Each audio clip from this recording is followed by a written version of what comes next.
Deputy Chief Minister Snehaw Bhalang Dhar graced the closing ceremony of the Diamond Jubilee celebrations at Sein Raij Higher Secondary School held at the school premises.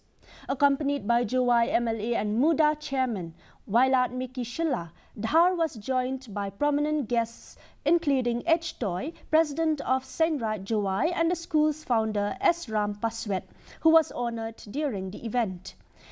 The day featured the felicitation of retired teachers, a joint cutting of the Diamond Jubilee cake by Dhar and Paswet, and cultural performances.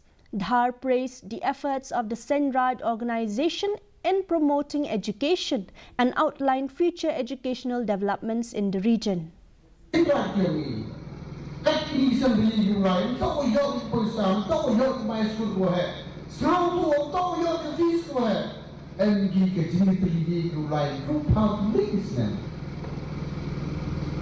Yes, kami support